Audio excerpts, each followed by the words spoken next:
Bonjour tout le monde, bienvenue à la semaine contre le racisme. Vous avez comme journaliste Zaina, 11 ans, vit à Villars-Vert.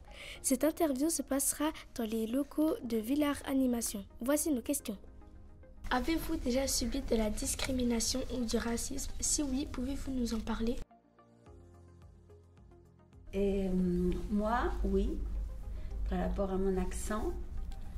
Des fois, j'enseigne dans les écoles, puis les enfants ils se demandent d'où je viens, pourquoi je parle comme ça. Puis j'explique que je ne suis pas née ici, que j'ai appris une langue, c'est déjà énorme de parler une autre langue. Et ça, c'est mon accent.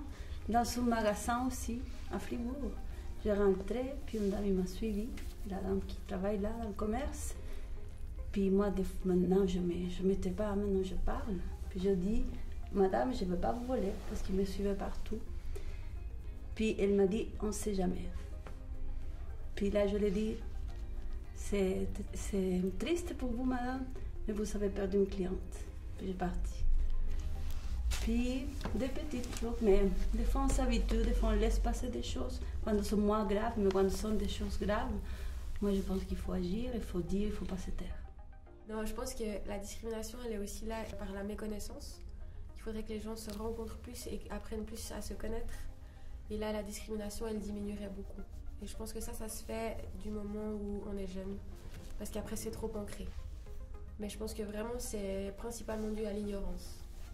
Je suis pas du principe que ceux qui font de la discrimination, des fois, c'est pas ignorance. La méconnaissance de l'autre aussi peut amener à ça, parce que moi aussi, des fois, je peux aussi la faire sans toutefois m'en rendre compte. Donc, je crois que ça peut arriver à tout le monde. De discriminer l'autre sans le vouloir. Mais maintenant, quand c'est fait sciemment, et dans le but vraiment de blesser l'autre, oui, je pense que c'est quelque chose, c'est une mentalité qu'il faut changer. Salut, je m'appelle Lara, on me reconnaît souvent par le surnom Lara le loup.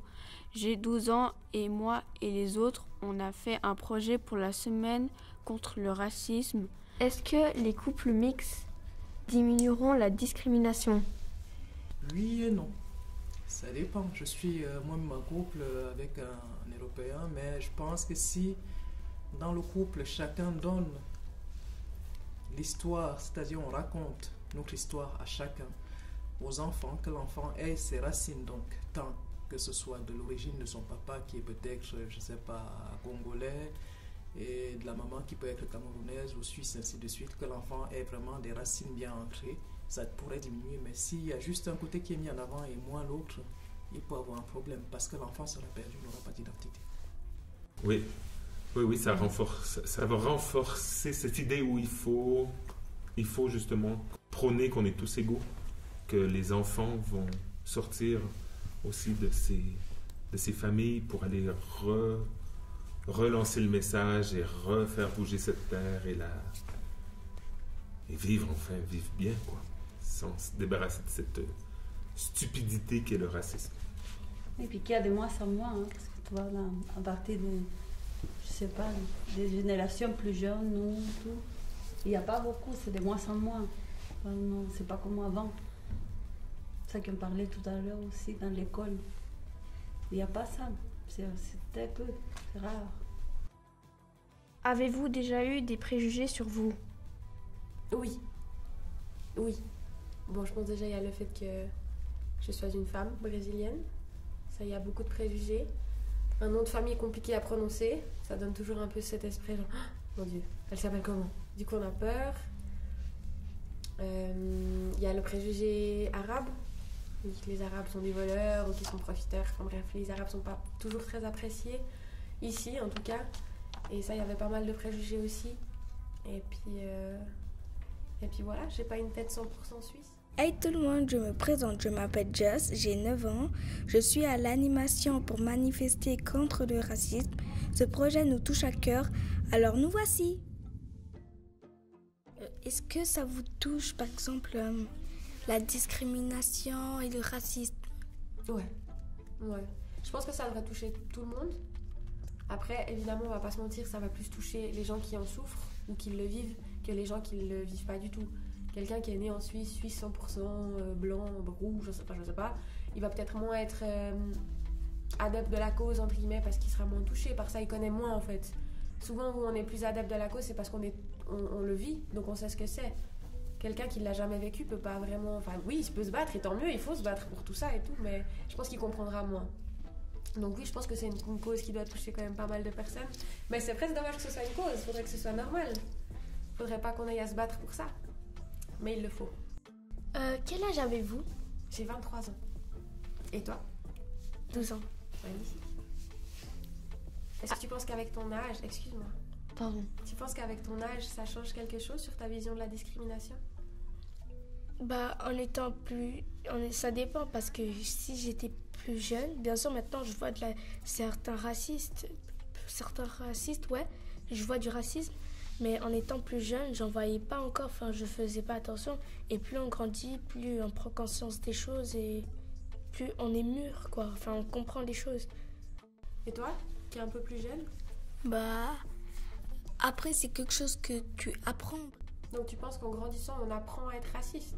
Non, ou à comprendre ce que c'est? Oui, t'apprends, par exemple, parce que si t'es de couleur comme moi, tu peux, par exemple, comprendre, parce que si tu vas des fois en ville, il y a des personnes comme ça, racistes. Et ça, tu voyais moins quand t'étais petite? Bah non, ça, je voyais même pas. Ouais. Donc en fait, il faudrait rester petite tout le temps, puis comme ça, personne serait raciste. Bah...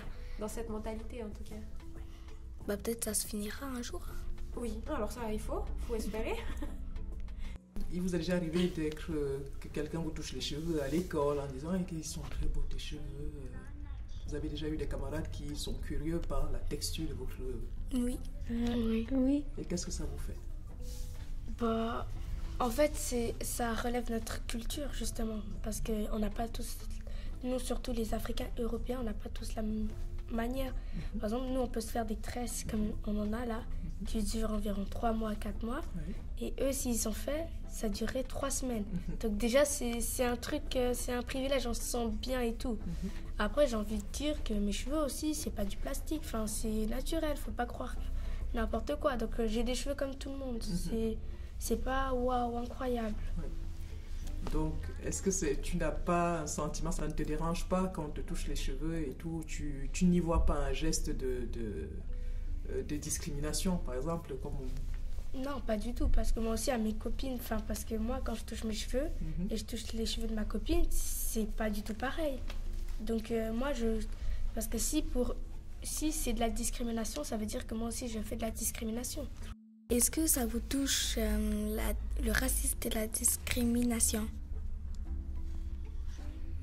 Beaucoup, oui. Oui, terriblement, parce qu'on ne peut pas vivre en cette époque avec une pensée comme ça. Moi non. Je sais à moitié ce que ça veut dire.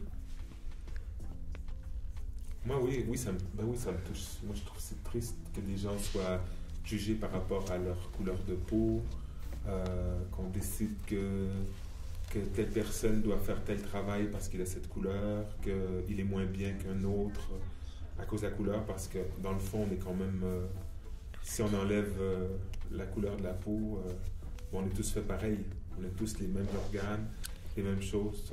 J'ai fait une pièce de théâtre qui s'appelle toujours Pacamambo, et ça parlait de ça aussi, de racisme. Comme quoi, on était tous, sous notre peau, on avait tous la peau de la même couleur. Et qu'un jour, on va aller dans un monde où tout le monde aura la même couleur. Mais je crois que ce monde, c'est maintenant aussi. C'est aujourd'hui où la couleur ne sera pas...